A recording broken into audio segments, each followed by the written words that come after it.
क्या आपने कभी किसी ऐसे योद्धा का नाम सुना है जो महाभारत का हिस्सा भी था और फिर भी जिसका इतिहास इतना गहरा छुपा दिया गया कि युगों तक समय ने भी उसके राज अपने सीने में दबा कर रखे। एक ऐसा वीर जिसका शरीर युद्ध में नहीं था पर जिसका सिर पूरे महायुद्ध का साक्षी बना, जिसका बल आधा मानव था आधा राक्षस, और जिनके 3 बाण युद्ध की दिशा पल भर में बदल सकते थे।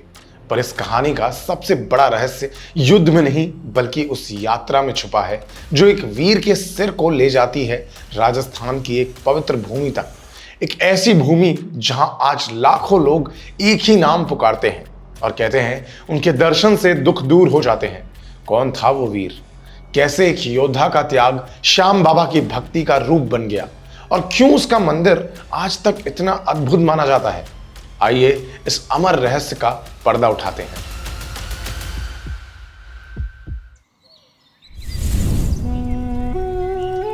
एक दिन वनवास के दौरान जब पांडव हिमालय के घने वनों में थे तब भीम की मुलाकात हुई हिडिंबी से, एक राक्षसी पर मन से शुद्ध और रूप में असामान्य। उसका भाई हिडिंब भीम को मारना चाहता था, लेकिन हिडिंबी ने पहले नजर में उनके वीर रूप में एक दिव्य पुरुष देखा।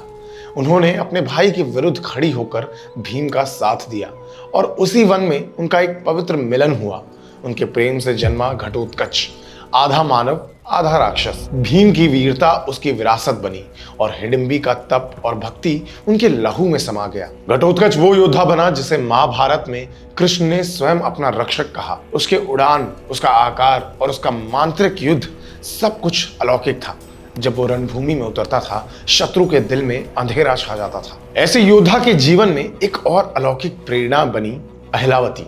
वो सिर्फ सुंदर नहीं थी बल्कि दिव्य तपस्विनी थी। उसका धनुष चलाना और मांत्रिक कवच रचना दोनों में वो अपराजित थी। घटोत्कच ने उसे देखा तो पहचान लिया ये सिर्फ एक साथी नहीं बल्कि वंश का सार्थक रूप थी। उनका मिलन हुआ और उसी से जन्मे बर्बरीक, एक ऐसा पुत्र जिसका लहू देव, राक्षस और तपस्या तीनों का मिश्रण था। कहते हैं उन्होंने बचपन में ही अस्त्र विद्या और माया दोनों में पारंगत होने का संकल्प लिया था। घटोत्कच ने उन्हें बल और युद्ध की नीति सिखाई, कैसे एक तलवार शत्रु को नहीं अन्याय को मिटाती है। अहिलावती ने उनके हृदय में करुणा और सत्य का संकल्प रखा और सिखाया कि शक्ति तभी पवित्र होती है जब वो धर्म के पक्ष में हो। और तब दोनों ने मिलकर उनके लिए किया महातप, जिससे उसे वर प्राप्त हुआ, 3 तीर जो पूरा युद्ध समाप्त कर देने की शक्ति रखते थे। पर उनके भीतर एक कसम भी थी, मैं हमेशा उसी पक्ष में लड़ूंगा जो कमजोर होगा। बर्बरीक अब एक ऐसा योद्धा बन चुका था जिसे देखकर देवता भी विस्मय में पड़ जाते थे। उनके 3 बाण, उनका तप और उनका नियम उसे अलौकिक बनाते थे और उसी नियम ने लिखा उनके भाग्य का अगला अध्याय। महाभारत के प्रमुख युद्ध के पहले जब कुरुक्षेत्र के क्षेत्र में शंख बजने लगे, धरती पर वीरों का सारा तेज एक ही रणभूमि में इकट्ठा होने लगा, तब बर्बरीक हिमालय के निकट अपने तप में विलीन था। पर उन्होंने आकाशवाणी सुनी, धरती पर धर्म और अधर्म के बीच अंतिम युद्ध आरंभ होने वाला था। उन्होंने सोचा कि जहां धर्म की परीक्षा हो रही है वहां एक योद्धा का कर्ज है कि वो मौजूद रहे। और तब उन्होंने अपने 3 बाण तरकश में रखे, मां अहिलावती से आशीर्वाद लिया और घटोत्कच से वचन दिया कि मैं सिर्फ न्याय के पक्ष में लड़ूंगा। पर उन्होंने अपनी कसम याद रखी कि मैं हमेशा कमजोर पक्ष का साथ दूंगा। बर्बरीक युद्ध के मैदान की ओर चल पड़ा।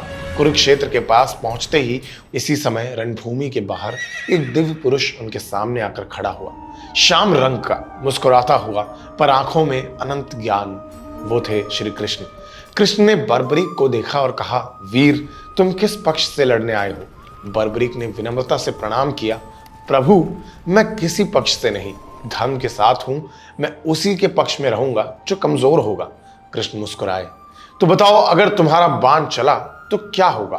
बर्बरीक ने कहा, प्रभु पहला बाण दुश्मनों को मार करेगा, दूसरा बाण अपनों को सुरक्षित बताएगा और तीसरा बाण पहले बाण से चिन्हित सभी दुश्मनों को मिटा देगा। तो मतलब युद्ध तो तुम्हारे 3 बाणों में समाप्त हो जाएगा। पर क्या तुम्हें मालूम है कि जब तुम कमजोर पक्ष के साथ लड़ोगे तो दूसरा पक्ष कमजोर हो जाएगा और ऐसे तुम्हारे बाण दूसरी पक्ष का भी नाश कर देंगे और युद्ध में कोई जीतेगा ही नहीं। बर्बरीक चुप हो गए उन्होंने समझा उनका नियम ही धर्म के संतुलन को तोड़ सकता है। उसी पल कृष्ण ने अपना विश्व रूप दिखाया। उन्होंने उसे दिखाया युद्ध का भविष्य, प्रलय और विनाश। बर्बरीक ने तब प्रणाम करके कहा, प्रभु अब मुझे समझ आया, धर्म का पालन कभी कभी त्याग से होता है, युद्ध से नहीं। उन्होंने कृष्ण के चरणों में अपना सर झुका दिया और कहा, आज से आप मेरे गुरु नहीं, मेरे प्रभु हैं। मेरा शरीर भले युद्ध में ना हो, पर मेरा बल आपके साथ है। पर कृष्ण को पता था कि बर्बरीक के युद्ध में होने मात्र से ही ये धर्म युद्ध अपने लक्ष्य तक नहीं पहुंचेगा। उन्होंने बर्बरीक से बोला, बर्बरीक तुम मुझे अपना गुरु मानते हो तो मुझे गुरु दक्षिणा चाहिए। बर्बरीक ने खुले दिल से बोला, जो मांगिए प्रभु। कृष्ण ने तब अपना मुख उठाकर कहा, मुझे तुम्हारा सिर चाहिए बर्बरीक। उन्होंने अपने हाथ जोड़े और कहा, प्रभु यदि मेरा सर आपके धर्म के कार्य में लगता है तो इसे अर्पित समझिए। और उन्होंने बिना संकोच अपना सिर आहुति में दे दिया। कृष्ण ने स्वयं उनका सिर अपने हाथों में उठाया और कहा, बर्बरीक तुमने जो त्याग किया है वो युगों तक याद रखा जाएगा। तुम्हारे नेत्र इस महायुद्ध के साक्षी बनेंगे और तुम देखोगे धर्म का प्रमाण, अधर्म का पतन। कृष्ण ने अपने सेवकों को आदेश दिया कि इस पवित्र सिर को कुरुक्षेत्र के शिखर पर स्थापित करो, जहां से पूरा युद्ध दिखाई दे। और उसी शिखर से बर्बरीक का सर अपनी अमर दृष्टि से पूरे महाभारत का युद्ध दर्शन करता रहा।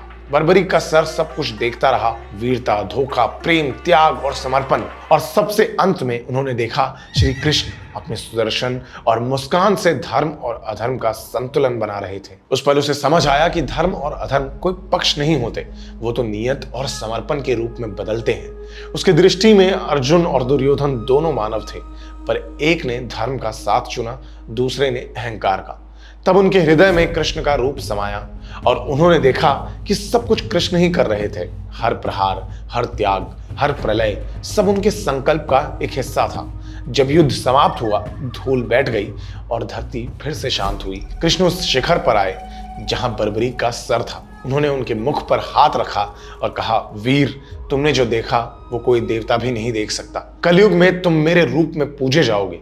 तुम्हारा मंदिर खाटू में स्थापित होगा और लोग तुम्हें श्याम बाबा कहकर पुकारेंगे।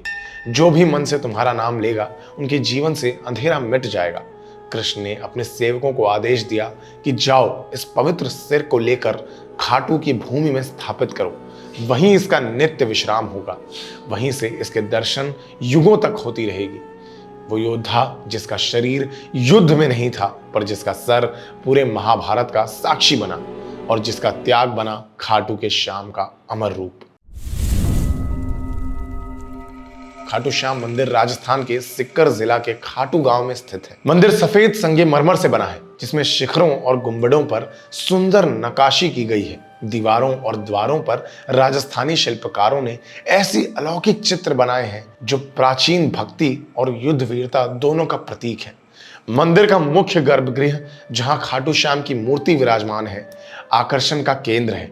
मूर्ति को हर दिन नई पोशाक, फूलों के हार और मुकुट से सजाया जाता है और उनके मुख पर वो शांत कृपालु मुस्कान होती है जो देखते ही मन को शांति दे।